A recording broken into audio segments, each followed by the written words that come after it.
Hello and welcome to Kegums in Latvia. This is the Latvian Grand Prix. My name's Paul Malin. You join us live from the trackside on what is a pretty windy and overcast day here in the Baltic States region. We had a bit of overnight rain plus some watering after the qualifying yesterday, and this crowd here are going to witness some great racing in MX2 this afternoon.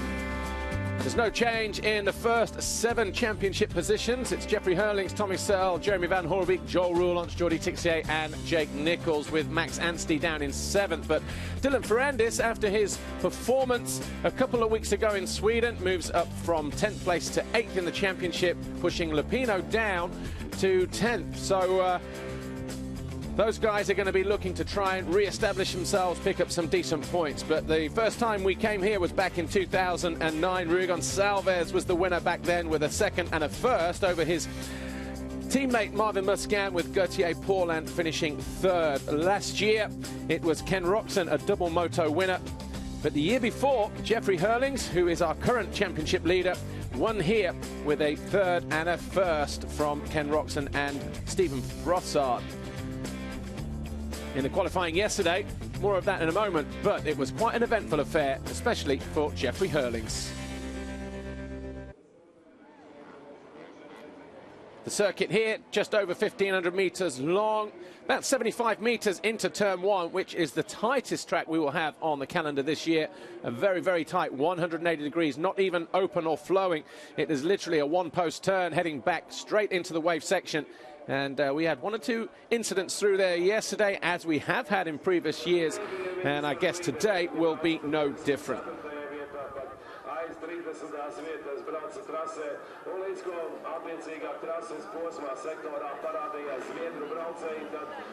We're getting ready to go down to the start line area. Here's Amy. She's with some riders. It's round 10. We're at the Kegum circuit. This is the GP of Latvia. We're going to have a word with MX2, Joel Roulance. Joel, you looked good in qualifying yesterday. You're feeling good for a top 3 this weekend? I don't know. We will see. I hope to get a good start because it's a little bit wet out there. So, and then we will see. How was the track feeling this morning? This morning was quite bad. I didn't expect it to be so bad. So I think it was raining a lot. It was quite wet. So now it's getting better. So we'll see. Thanks, Joel. We'll wish you a good race. We're going to move down the start line. We're obviously missing both of the Rockstar Energy Suzuki boys this year, this week rather. We're going to move down and have a word with Dylan Ferrandis. Dylan, we obviously saw him 2 weekends ago taking his first GP podium ever. You look pretty happy on that podium. Yes, for sure. 2 weeks ago was so good for me. I did my first podium. Today is more difficult. The track is very difficult. I'm not really good on this track, and I don't have a good feeling, but I will try to do my best. Yesterday I crashed in the first corner for the qualifying race and finished 14. It's not too bad. Today I will try to do my best, and I hope top 7 can be good. Thanks, Dylan. Have a great race. Before we see the MX2 Moto 1, we're going to take a look behind the scenes of the Riga Motocross team.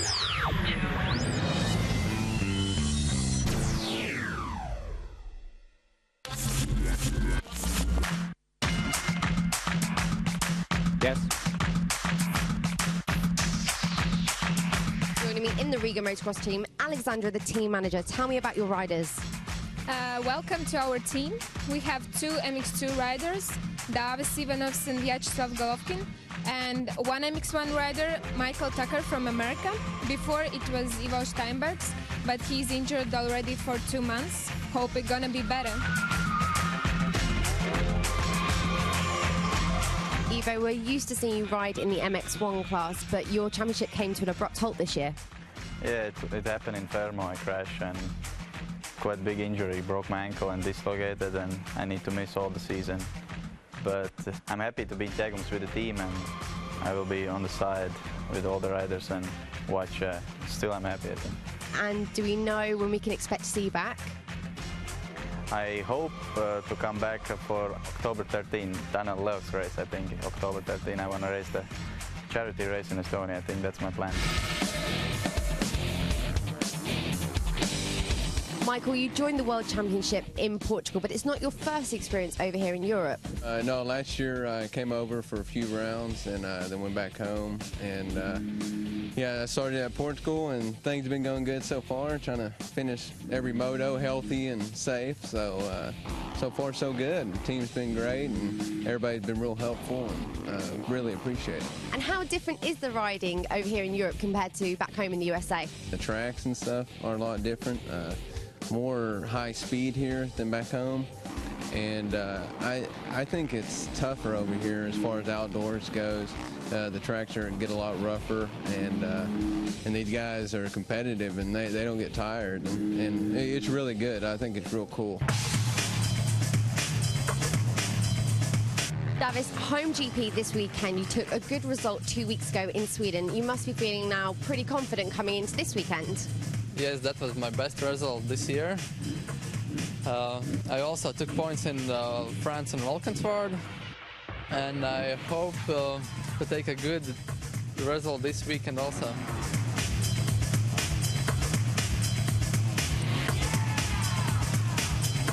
This season I'm riding from the first round. This is my first full season, and the preparing for the season was hard. Yeah, I'm training very hard in winter, and yeah, I like this team. I like riding on GPs, and from the last year I start riding just from the half. I'm really excited for my home Grand Prix. I'm really happy. It's good for my sponsors, Ladega Industrial Group and Yota Holding Groups. And yeah, in Russia it was a really long time without GPs. It's not often we see a female team manager. How is it being a female in such a male-dominated sport? It's not easy to be a lady around all the men, but I'm trying to manage everything and I'm the boss.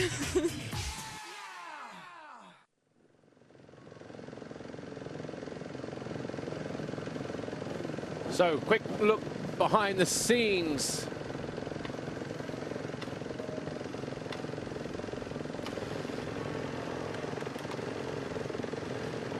Jeremy Van Hoorbeek there on the Red Bull KTM. Qualified yesterday as our pole winner after his teammate Jeffrey Hurlings, who led for 7 laps and was already 5 seconds clear after lap number 1.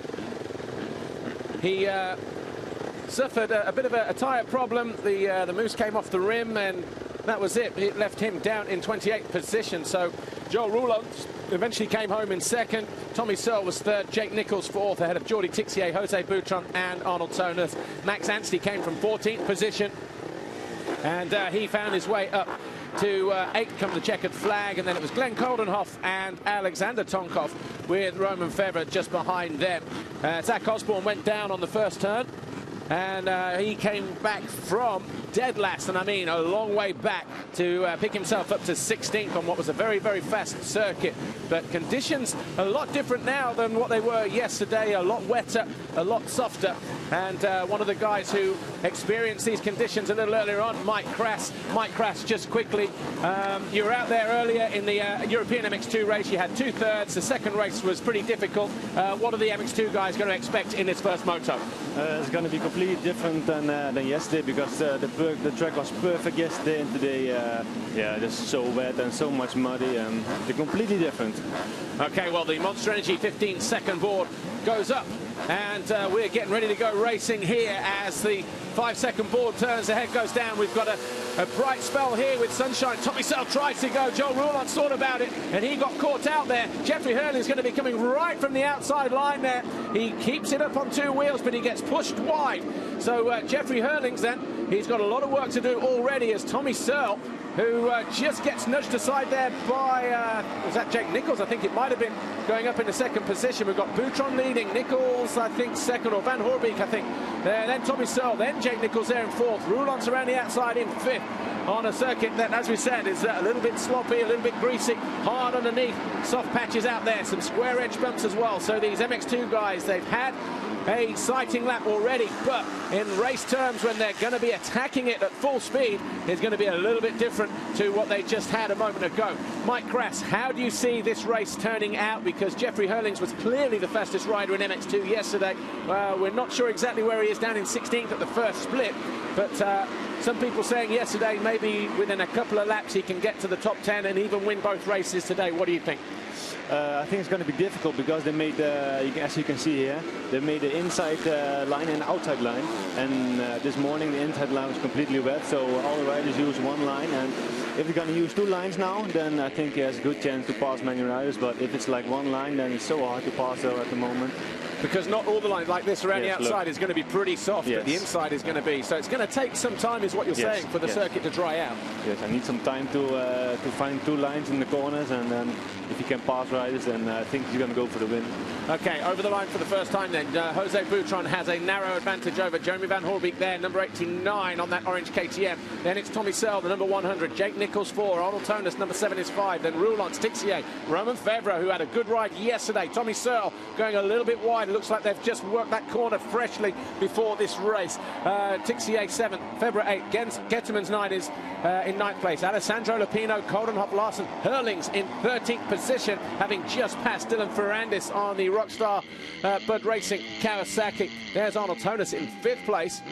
There's also one more change they made. Yesterday they used the inside gate, and now normally they take 1 or 2, and now they take almost 3 or 4 gates from the inside. Van Hoorbeek goes to the lead. He got good drive through that left-hand turn, but yeah, I know what you're saying. They blocked off either end of the gate. The inside one was kept free, but yeah, Tommy Searle going there this time around in the qualifying race.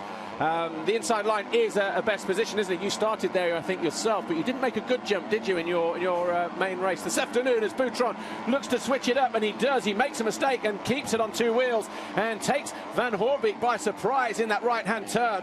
So Jose Boutron really not laying down. Oh, Tommy Searle, that Kawasaki is smoking, and that looks like it's going to be curtains for Tommy's Kawasaki, because depending on what that is, it's got 40 minutes to go, and I don't think that's going to last, do you? No, I think he's going to quit.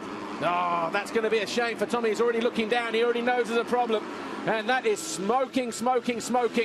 And Tommy Searle, who had a 16-point deficit to Jeffrey Hurlings, who was probably rubbing his hands together after the qualifying race yesterday, where Hurlings came home in 28th position, thinking this is a good shot to try and get some distance in him in the early stages of the race, and also get some points on the board to bring that gap down.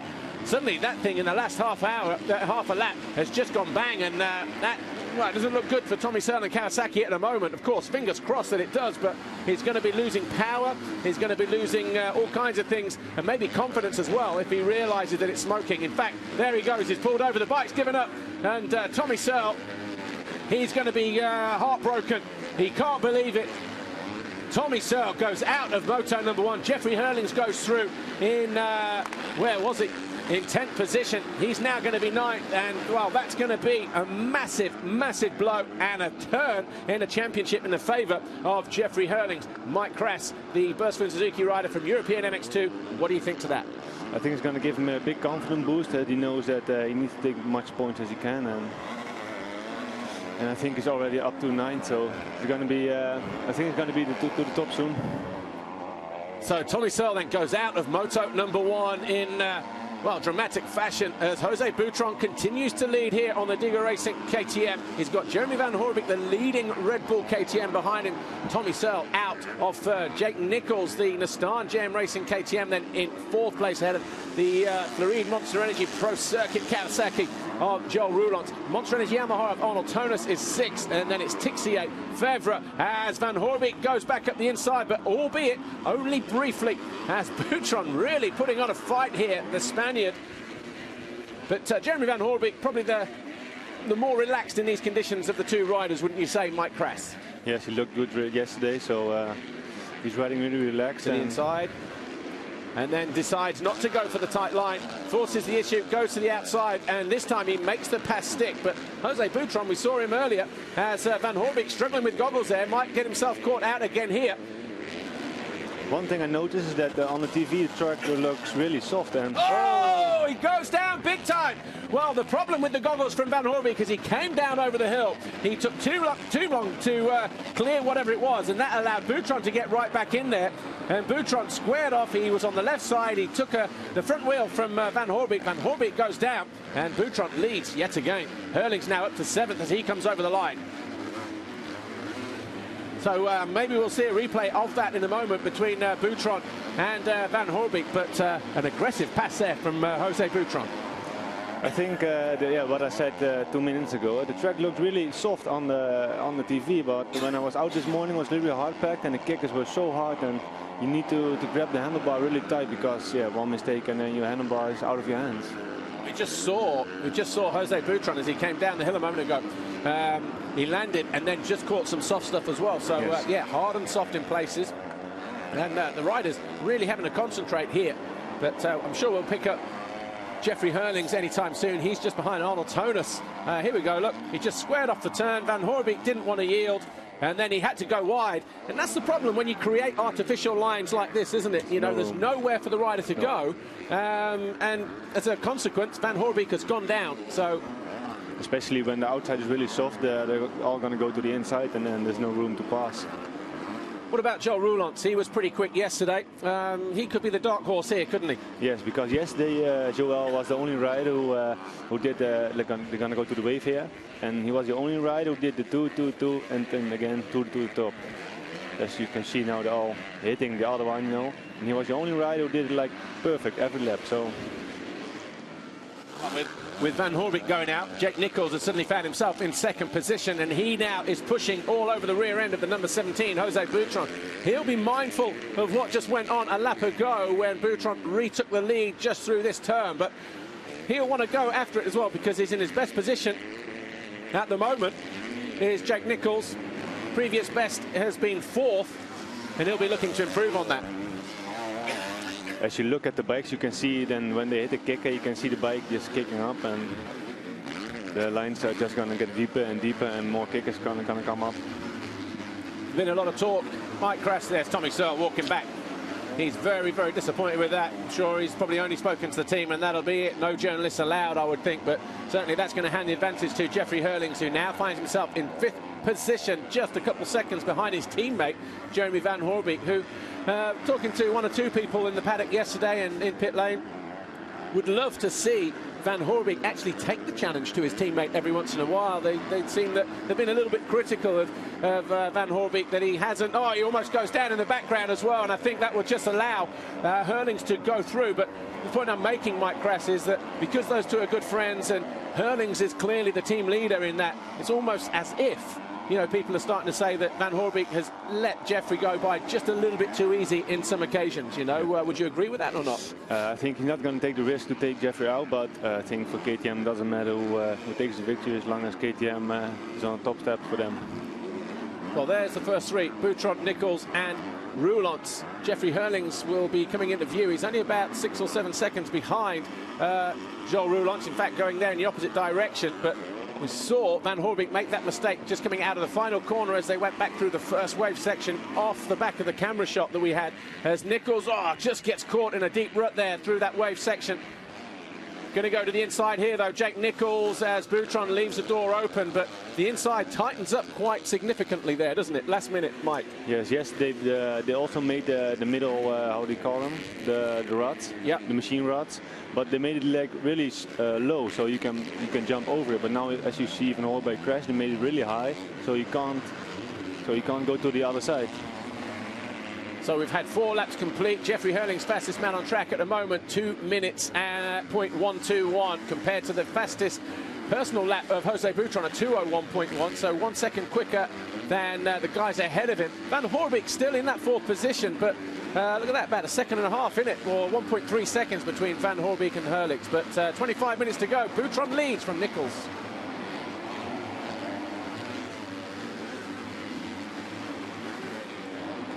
Jeffrey Hurlings looks to have found a way past Jeremy Van Hoorbeek that time around. So Van Hoorbeek now being dropped down to 5th. There's Tixier just behind him. So the 3 Rebel KTMs of Hurlings, Van Hoorbeek and Tixier now 4th, 5th and 6th position. Also the other Hollander, Glenn Coleman, has a really good race. I hope he can stay on the bike and finish in the top side. Yeah, he's in 7th place at the moment. Roman Febvre, European champion from last year, he's in 8th. Tonus 9, Lupino, the Ritchie Racing Factory Husqvarna rider, is in 10th place, ahead of Jens Getterman, Dylan Ferrandis, Zach Osborne, who won the 2004 FIM Junior World Championship here when he was an 85 rider. I think he was about 14 then. And then Max Anstey, the Garibaldi Honda Esther rider, just ahead of his teammate Alexander Tonkov. And then Valentin Guillot, Nick Larson, Christophe Charlier, Prit Ratzep and Davis Ivanovs, the Riga Racing Kawasaki rider. But getting a bit closer between 2nd and 3rd, Jake Nichols and Joel Roulants, as Boutron, he's weathered the storm a little bit. He's now looks a little bit settled and relaxed and looking to put some distance between him and the guys behind him. What do you think, Mike Krass?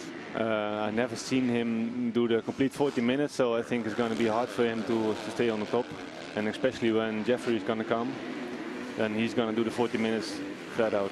And also, we don't know what the weather conditions are going to do. They said today is the highest chance of prolonged rain throughout the course of the day. We had a rain shower a little earlier on during the warm-up session. So far, it stayed drier, but it's getting windy out there, and normally with the wind can come the rain as well. So there's the board going out to Hurlings as he goes flying past pit lane, and he's 7 seconds down on our race leader, Jose Boutron. So again, lapping 2:01, so still a second quicker than the 3 guys ahead of him, who are all on 2:02s.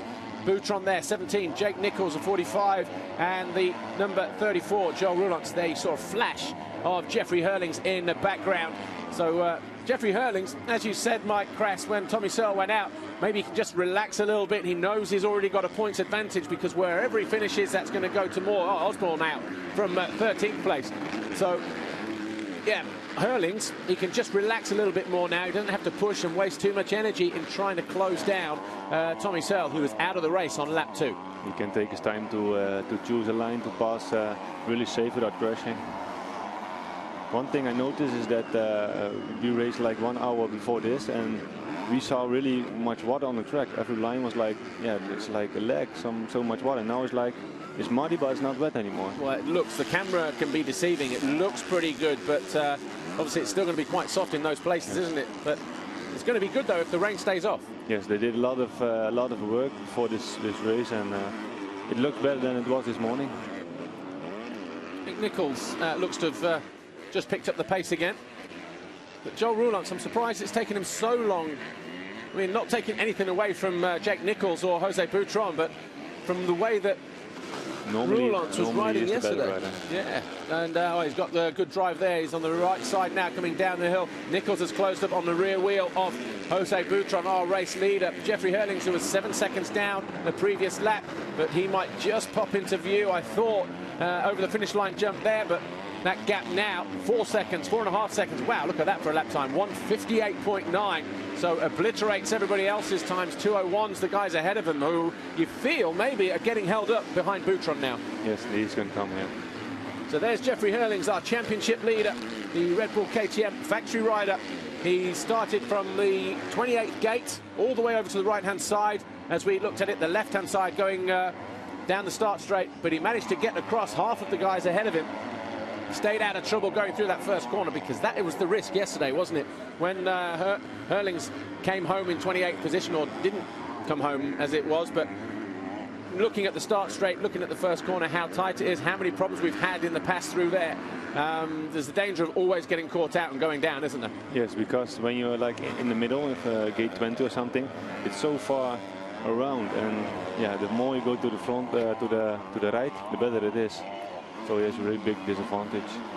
So we saw Roulants make a mistake coming out of the final corner a moment ago. That's allowed Hurlings to close right in, and this is going to be a four-way battle for the lead in this first FIM MX2 motocross race here. It's round 10 of the World Championship at Latvia, and we go to Russia in 1 week's time. But Tommy Searle, who started in the position that he wanted to be, was there in second and third position before basically the bike ended up expiring in a big wall of smoke, and that allowed Jeffrey Hurlings off the hook a little bit. The gap was 16 points. Tommy Searle was looking to, and he needed to, close down that gap to the top of the championship leaderboard. And of course, Tommy Searle now out of the race, so he's going to go back he's going to be disappointed, and that might just be his moment for the World Championship gone. But although you cannot say never, still a lot of races to run. But I was talking to some people over the weekend, and they were asking me, what does Tommy Searle need to do in order to win a championship? And my own personal opinion was that he needed to come away from Matchley Basin having won all the races here and have at least a 6-point lead by the time they arrive in Lierop, as Jake Nichols gets alongside Jose Boutron, but not quite good enough to go by him. And of course, if Tommy Searle did have a 6-point advantage after Matchley Basin, he would have maybe lost those 6 points due to the supremacy as Nichols gets caught out. And look at that, Roulance goes from third to first. Nichols looks to go up the inside and almost tags wheels there, but this is just playing into the hands of Hurlings, who's just going to sit and watch this. He's got 19 minutes plus 2 laps to do something about Boutron, who is going to nip up the inside right now in this next right-hand turn. A mistake there from Boutron. Easy as you like for Hurlings. He goes through into third, but Roulance from nowhere suddenly leads this first race. Mike Kress, that was a bit of fortunate riding there from Joe Roulance, wasn't it? It all started when Jake Nichols and Jose Boutron got into each other. Yeah, that's the problem with the cat and mouse game. You need to defend, you need to attack. But you can't really defend your line if you're attacking. So, and then when the third guy is right behind you, then yeah, you're going to lose it. So Joe Roulance then finds himself leading here, partly at the expense of his teammate, but also because Jake Nichols was a little bit eager to find a way past Jose Boutron after putting up with a face full of ruse for the first half of this race. He's recovered well, though. He's back into second position, and he's all over the back of Joel Roulance. I think Jake Nichols believes he can still win this, but he's got Jeffrey Hurlings behind him, who some say is the fastest sand rider in the world. Here's that moment, look.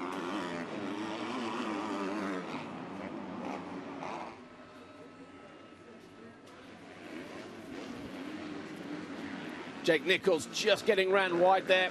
Boutron tried to force the issue. Roulance was best placed there. Sometimes they say, though, Mike Kress, it's easier to follow than to lead. Yes. And that was a classic example. Yes. You know, it's also a big shame. Yes, the track was perfect, the weather was perfect, and the jumps are so nice. You can scrub, you can whip a little bit and play with the bike, and now it's just you need to focus and stay and keep the bike straight, that you don't hit the kick or something. That's a shame. Yeah, well, that was always the concern, wasn't it? If the rain continued to fall here, the jumps would take a bit of a battering. But someone like Jeffrey Hurlings, who's used to riding in wet, sandy conditions in Holland and Belgium all of the time, wouldn't be a problem for him as he runs alongside Jake Nichols. Nichols goes to the inside, a little bit deep through there. Hurlings gets good drive. Doesn't quite get alongside him, though, but jumps long. Looking for different lines all the time. He's going to wheelie there. There's no big kicker on the takeoff of the jump there either. But doing his best, I think, also to stay out of the roost from Jake Nichols, almost off the back of the bike there, Nichols. I think he's just checking out where he's fast and where he loses time. So I think there's going to be an attack soon. Just coming out of that final corner, you see how hard the ground is underneath as well. Very slick. It's not a normal sand track, this, is it, Mike Kress? No, especially the turn we see now is really hard, and you need to turn up the first whoop. So it's really difficult to find the traction. There's Tixier, 9-11 going through. He's in 6th position at the moment. And he's got Roman Favre, Glenn Koldenhoff in 8th, Arnold Tonis in 9th. Just breathing down his neck. There's a gap between him and Van Horbeek in 5th place. But this battle here for 2nd position, Jake Nichols and the number 84, Jeffrey Hurlings. Hurlings a winner here in 2010, took the overall win. So no stranger to winning here, that's for sure. But Joe Roulance, he was 1.5 seconds clear as he came over the line, set his personal fastest lap of the race, a 1:59.4. But a couple of laps before that, it was Hurlings, a 1:58.991 when he got into that 4th position. Hurlings just lost a little bit of ground there on Jake Nichols through that wave section and up and over that finish line, the step down before the finish line area. But there's your first 3, pretty much in the same shot. Roulance, fastest man on track, 1:58.1, so quite, well, look at that, 0.8 quicker than Hurlings' lap from earlier. Nichols sets his fastest lap of the race at 59.9. The gap between Roulance and Nichols, 3.1 seconds. And Jeffrey Hurlings will see that, but while Hurlings will want to try and win the race, he will also know now that there's no need to win that race with Tommy Searle not being in it. No, but because the top 3 is so...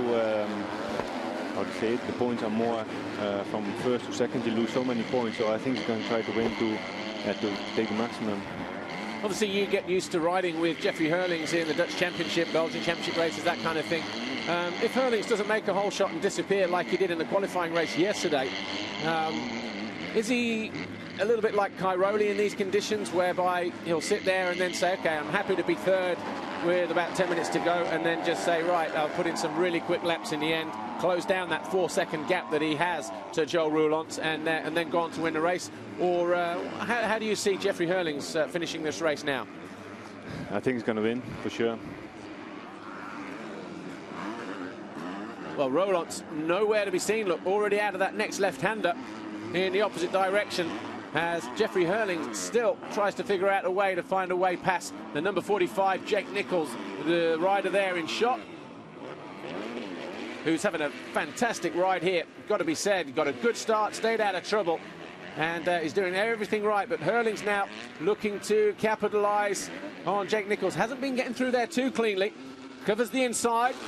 Hurlings decides to pull the clutch in, lock up the back brake, and do the panic rev, just to see if he can catch Nichols off guard. But Nichols, as all you guys are these days, a little bit too cute for those kind of habits to try and force the issue. But that gap between, oh, look at that time, 57.9 for Roulants, now 6 seconds clear. So 13 minutes to go. Here we go down the pit lane.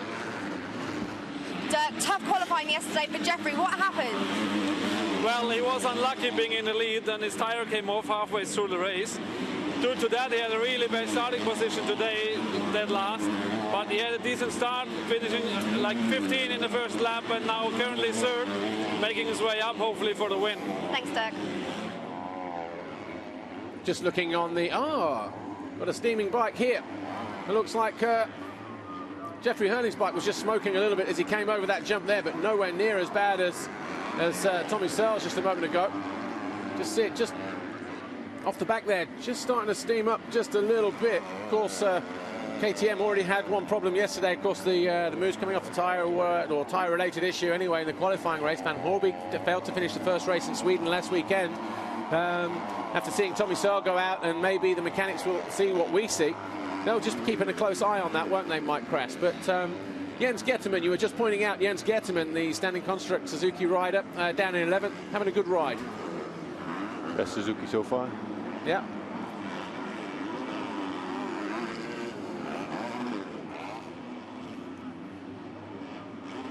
Mike Crass joins me here. Mike, obviously riding European Championship this year. You've been running MX2 a couple of years on and off before that, though.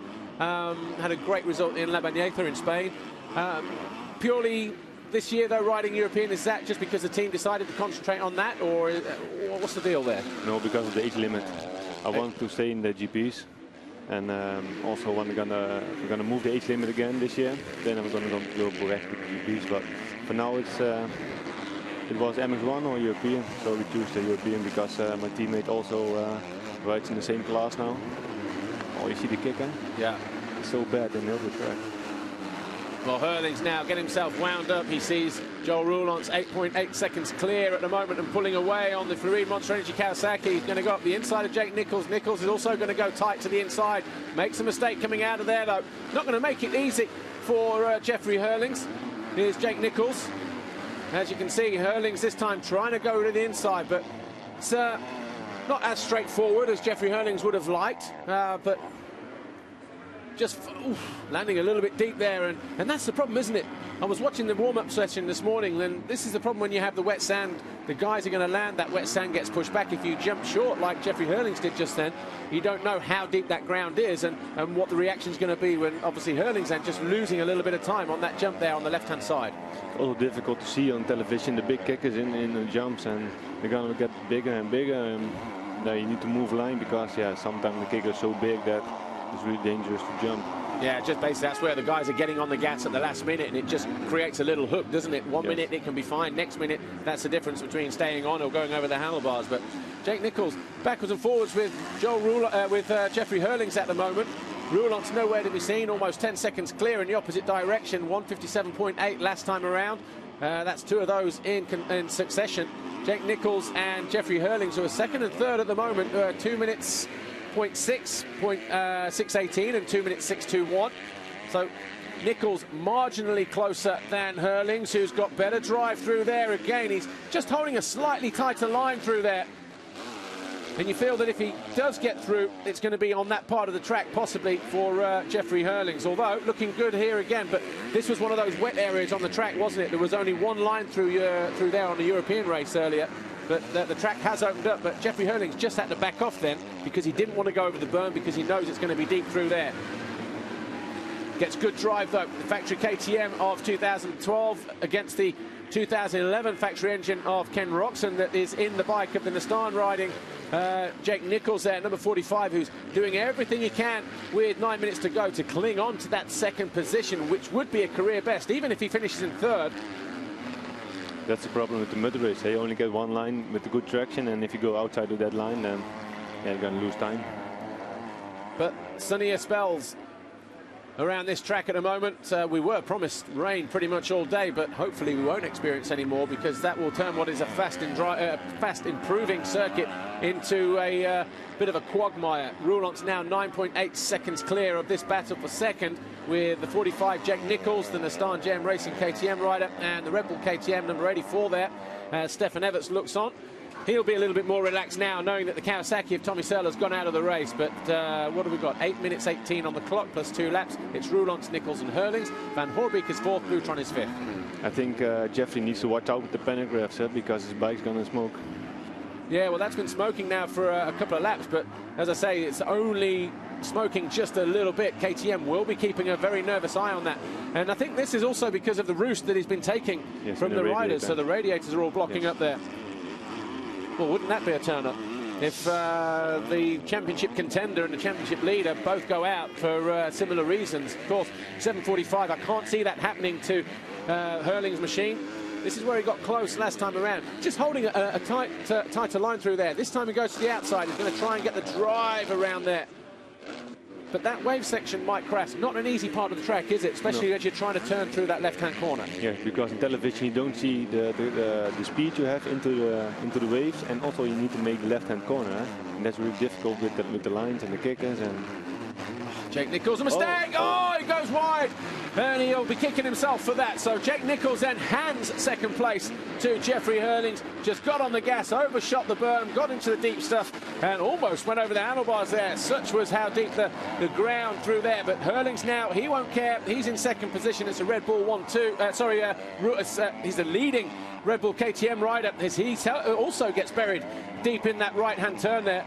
But he's 10.9 seconds clear of Joel Roulants.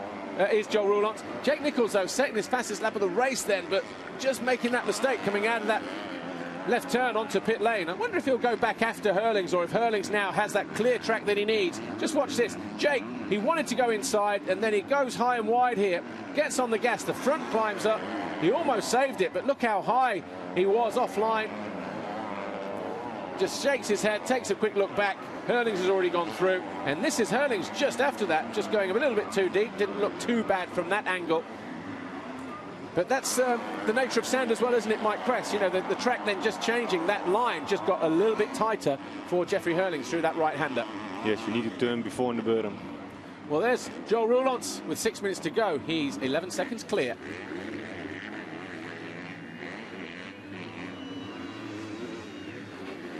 Joel Roulants just showing us how to go through that wave section. Double, double, double pretty much through there, carrying more speed, more momentum than Nichols and Hurlings, who up until a moment ago were second and third. Of course, Hurlings now taking over that. Van Hoorbeek still fourth. This is a battle for fifth position. The number 17 Diga Racing KTM of Jose Boutron, who finished on the podium, if you recall, third overall in Brazil. And well, he's putting himself in a good position here at the moment. Boutron in fifth in this first race. Tixier, though, breathing down his neck, the 911, second rider in shot. Then it's Romain Febvre, who looked good in qualifying yesterday.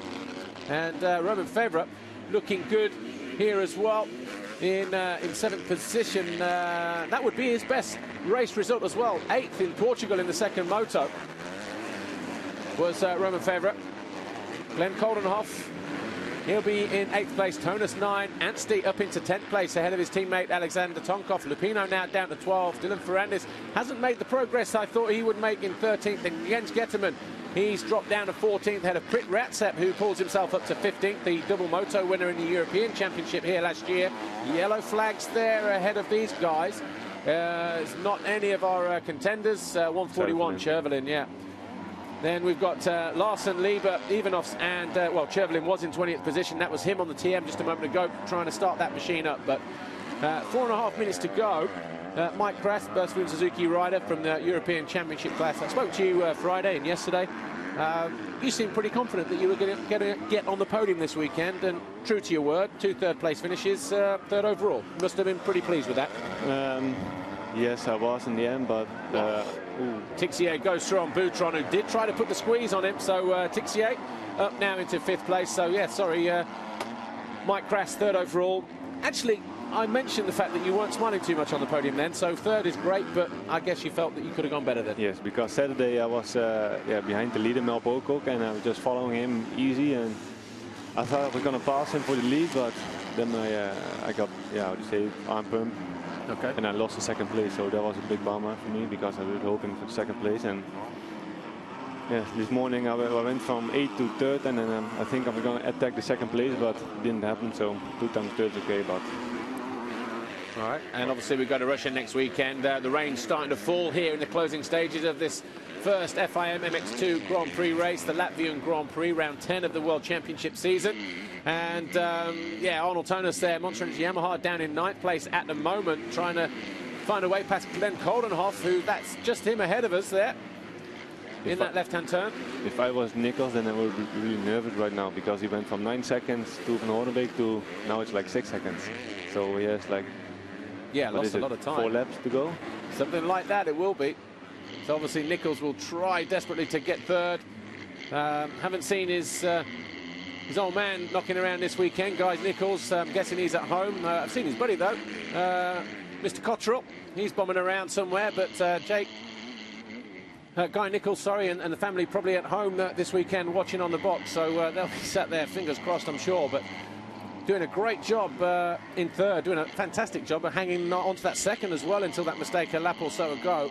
And, well, Joe Roulant, so we're getting ready to go down to pit lane as well to go speak to the Floride Monster Energy Pro Circuit Kawasaki squad, and I guess partly it'll be to talk about Roulant, the current race leader, 12.8 seconds clear, and also maybe find out what the problem was with Tommy Searle, although we could see it was a problem on the bike. Here's Amy, let's hear who she has with her. JJ, I spoke to Joel earlier on the pre-grid and asked him, was he feeling good for a top 3? He's looking even better. He's looking good for a race win. Yes, he's very good. I'm very happy because in this way we take points for the World Championship in Kawasaki, for Kawasaki brand. And I hope I'm at AOC because for Tommy it's better if Joel wins than Jeffrey. Thanks, JJ. Yeah, Joel Roulant would be looking to win the first race here in Latvia, but it wouldn't be his first race win. Remember, he won the first moto, round 2, Sevlievo, Bulgaria. That was his first ever race victory, so he'll be looking to double up on that. Joel Roulant needs a race win as well, because, of course, he was showing good form until that big crash in Fermo, round 3. And you can just see the onboard images here, how choppy, how rutty it is through that wave section. And of course, TV images don't really give you the true story. You can see that the circuit gets a little bit chewed up. You can see from the way that the bikes behave and how they get chopped around that the circuit is very bumpy. But until you actually get out there and walk on that track, this next left-hander might crash. An example of that, the big kicker there that the riders are doing their best to go to the inside of. When you hit something like that, you're already slowing down, you're already on the brakes, and the front end is already compressed, and it just makes it worse, doesn't it? It gives it more of a reaction at the back end. Yes, if it goes straight, then it's no problem, but sometimes you expect it to go left, and then the back end goes right, and then you have a problem, because if you don't have the control anymore, then... Yeah, here's that battle for third place. Jake Nichols has been caught, as you pointed out from the timing screen a moment ago, Mike Crass. Jake Nichols now coming under threat with that third place. Jeremy Van Hoornbeek has found a way to close him down. So the lap times last time around, Jake Nichols a 2:01.6. It was a 59.0 for Van Hoornbeek. So you can see the gap on the screen at the moment. So either a case of Jake Nichols just maybe switching off a little bit, maybe making a couple of mistakes, or, you know, we don't know, do we? But this is going to be a 2-lap sprint to the end. Yeah, it's going to be, yeah, dash for the cash, if you like. But Van Hoorbeek, he won't hang around. He'll want to try and get through as quickly as he can, and he's on the right line here, looking to find a way past. And we saw Hurlings was quicker through this wave section than Jake Nichols previously. Jake getting through there nice, and then it starts to slow down. Then he relies on the outside line to turn, but he's going to switch it to the inside. Van Hoorbeek goes around the outside thinking he can slingshot his way and get the distance. Hits a hook on the top of the jump, almost sort of the bike being thrown sideways there. But it's going to be 3 laps to go for these guys because time has just ticked down. It's going to be, oh, it is 2 laps to go now, sorry. So 2 to go then. Roulant's 14 seconds clear of Hurlings. This is the battle for 3rd place. Van Hoorbeek, the second rider in shot, has found a way onto the rear wheel of the Nissan GM Racing KTM of Jake Nichols, who will be feeling the heat yet again from another Red Bull KTM rider. These guys are quite a bit ahead, 14 seconds ahead of Jordi Tixier and Jose Boutron, just 4 seconds further back. Roman Febvre on course for his best result of the year, career best in MX2, then Glenn Koldenoff, Tonas and Tonkov now. So we've lost Anstey being dropped down to 14th position in the last couple of laps or so. Zach Osborne up into 20th, so Osborne was one of those guys that went down early on in the race. Oh, another mistake there for Nichols. But we just highlight there, don't we, how slick it is coming out of that corner. The back end wants to come out, and then you hit the soft stuff. And Jake Nichols almost off the bike there just a moment ago. But he will know he's got a battle on here. He's going to have to work extremely hard because, A, the Red Bull KTMs are not slow machines. And Van Hoorbeek, one of the strongest guys out there, he's going to want to push at all costs here, isn't he, Mike Krass? Yes, especially lose it the last lap is really hard. Do the 40 minutes in the podium. Almost thought going up the inside, just didn't get the power down. Nice there, though. Van Hoorbeek looking to go wide and square off. He did that last time around, really trying to innovate here and use different lines is Van Hoorbeek. Just over a lap to go for Jake Nichols. He wants to hang on to that 3rd place. And it'd be great for him as well because he's one of the guys who's been making all the progress this year. But look at that, alongside him, there's Van Hoorbeek, and Van Hoorbeek does go through. So just losing out then with a lap to go, Jake Nichols. Will he have anything left in the locker to respond to Van Hoorbeek? He needs to stay close. The track certainly lends itself to riders making little mistakes. That's where Nichols made his own mistake, that left-hander that allowed Hurlings to go through into 2nd position. One rider who's made few mistakes, though, Joe Roulant's 15 seconds clear of Jeffrey Hurlings, on course for taking his 2nd FIM MX2 motocross race win. Here he is on the Floride Monster Energy Pro Circuit, Kawasaki. This is the most tricky spot from the circuit because you have the waves going the other way and then turn and again the waves, and it's really chopped out like you said, and many kickers, and you need to watch out that you hit it at the right time. Yeah, I was watching the MX1 qualifying race from there yesterday afternoon, and the first 2 were fine because you could just get the double, but then the 3rd one, the face, is where it really started to rut out, and then the guys then were having a single through there because the lines were so deep, and everybody's going to the right side there as well. Like you say, you're coming out, you're trying to carry the momentum out of that left-hander onto that first wave coming out of the first corner, but also the last corner. Once you get those first 2, just depends on how you get there. Sometimes the riders were rolling through them, trying to pick their wheel through them, but it was a very, very difficult part of the circuit, as you just pointed out. Especially when the stones are going to come up, then they're going to hit the stone, and when the stone disappears, you have the big kicker. Well, Joe Roulant's a walk in the park for him then in this first moto, once he got past Jose Boutron and Jake Nichols. And he's going to come through here, Joe Roulant. The penultimate corner, because we have the soft right. No big leaps for him coming down the hill. This is your final corner here. Joe Roulant, the Floride Monster Energy Pro Circuit Kawasaki rider, takes victory here in Moto number 1 and takes his 2nd career race win. And he's going to be pumped with that because Jeffrey Hurlings comes home just here.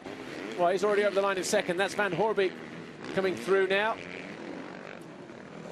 just behind his teammate Hurlings, and then Jake Nichols. He'll be disappointed that he hung it out there for so long in 2nd position. Challenged for the lead as well with Boutron.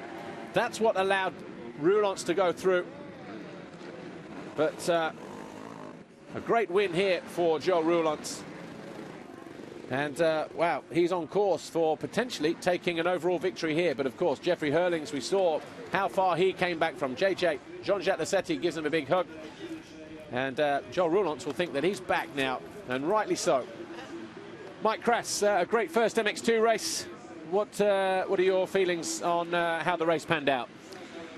We did only a 15-lap race, and now I see that the MX2 guys did a 19-lap race, so they had to go like 4 laps more than we did. And it's really physical track, and with the big kick, it's also really physical for your mind. Tonkov off. Yeah. Last section. Yeah, 11th he was, and keeps 11th as well. So yeah, so continue. Sorry about that. I'm just distracted there with the Tonkov issue. So then, Joel Roulance, a winner here. Moto number 1, Latvia. 12 seconds clear in the end of Jeffrey Hurlings and Van Horbeek.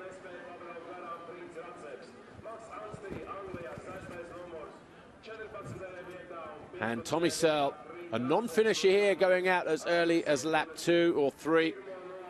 But Jose Boutron, he had a great ride in the first part of the race. He led for a number of laps, made it difficult for Tommy Searle, for Jake Nichols especially, and Jeremy Van Horbeek, who was on the receiving end of a Jose Boutron attack. Kevin Force. I think they need to show more from the helmet cam, because then you can see what the track is like. And when you see it like this, then yeah, you don't see the kickers, you don't see the lines. It's really difficult to see how heavy the track is. Yeah. So predictions for race 2 then, Mike Krass. Better start for Jeffrey Hurlings needed. Tommy Searle obviously has no track information now with conditions as they are. It's going to be an interesting race, I think. I hope the sun is going to come out, and then when the track is really dry, we have a really beautiful track here. And also for the fans now, when it's raining, they can't see really how nice the track is. Nice celebration, knack there for Joel Roulance, taking the first race win here, his second career victory, and getting ready to give you the official classification.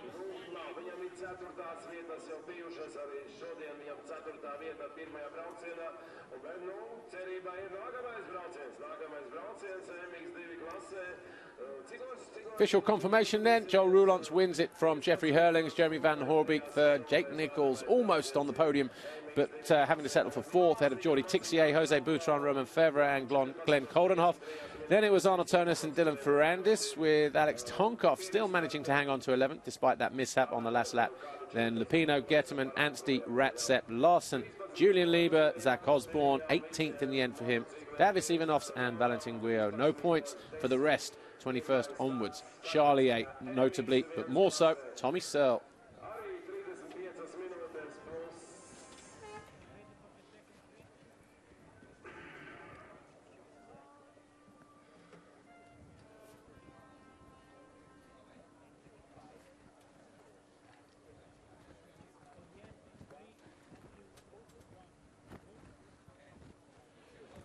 Well, Jeffrey Hurlings will continue to lead the FIM MX2 Motocross World Championship, and he will extend his lead as well. He will go another 22 points clear of Tommy Searle, who didn't finish that first race. As a result, Van Horbeek will also close some ground on Searle, then Roulance, Tixier. No, not much change through there. Jake Nichols, though,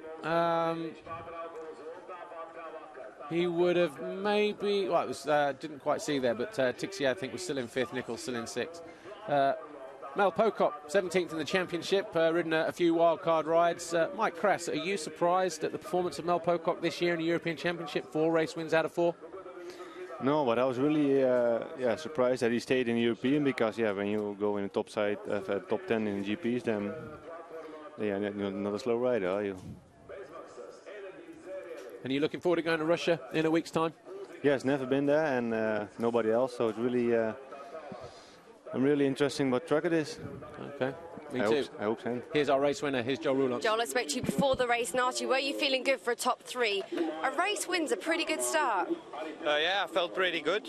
In the beginning I rode easy and I was watching a little bit because the guys in front of me were fighting, and then yeah, they were fighting and I take 2 guys in one time and I was in the lead. Then I ride my own pace, try to control a little bit, and it worked out, so I'm really happy.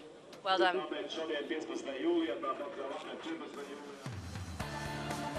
Yeah, good ride for Joel Roulance. He sat there, he was patient, and we said as well, myself and Mike Krass, who joined me through this MX2 broadcast, that he could be the dark horse, and he bided his time perfectly. And in the end, as Jake Nichols and Jose Boutron fought over 25 points, Roulance caught them both off guard and passed 2 in 1, and that was a great day for him, a great move as well, and he extended his lead to 14 seconds in the end, ahead of the hard-charging Jeffrey Hurlings, who could have relaxed a little bit, and that's probably what he did after seeing Tommy Searle go out at the end of the first lap. So Roulance, a 2-time winner now this year in terms of moto wins. He'll be looking to do it again in the second race. We're getting ready to speak to Jeffrey Hurlings. He finished second in race 1. Here he is with Amy. Jeffrey, tough time in qualification race yesterday, and you had to come all the way through the pack, but you made a good job of it. Yeah, I still managed to finish second. I had a bad start because I was dead last on the gate, 30th, so I was away on the outside. But still, I managed to come in third really quick, but I had some problems to pass Jake. He was riding a great race, and I couldn't get past him. But by the time I got past him, Joel had such a big lead, and I couldn't even match his pace, even if I was straight a second, I think. So great race for him, and took 22 points on Tommy. Unfortunately, he had a DNF, and it's the worst thing what can happen in a championship. So looking forward to second moto. Hope to come out a little better with the start, and hope to win that moto. We'll see you second race. Yeah, and the interesting thing there, a good compliment actually to Joel Roulance, saying that his pace was fast, even if he was in second position. Probably didn't think he could match the pace of Roulance, so it'll be interesting then to see how that one turns out. But also he said, Tommy, a DNF pulling back 22 points on him, and that's Tommy Searle's second DNF of the season. Remember Fermo, race 1, when he got up to 8th, and that bike expired after bike damage from a turn 2 crash. So that might be it for Tommy Searle, but still, as we've said before, a long way to go, a lot of laps to run as well, and anything can happen during the course of the season, but not a good way to start the Latvian Grand Prix for the Floride Monster Energy Pro Circuit Kawasaki rider. Third was Jeremy Van Hoorbeek, put on a good challenge towards the end of the race, caught out Jake Nichols in the closing stages. Here he is with Amy. Well done, Jeremy. How was it out there in that first race? Yeah, I had a good start. I was second and was making the pass for the lead. I was leading, and yeah, something happened, I went down and I feel shit, I had to come from the back again, and I hurt my foot again. So I feel shit, I could have been done more today, but there is a second moto, and I gotta give this up to Red Bull KTM for the great work they do, and the starts are awesome, and I'm really happy. Well done, we'll see you second race. Apologies there for the expletives of Jeremy Van Hoorbeek, but he's going to have to make do with third overall in this first moto. But Joel Roulance, the winner here in moto number 1 from both the Red Bull KTMs. Can he do it again in race 2?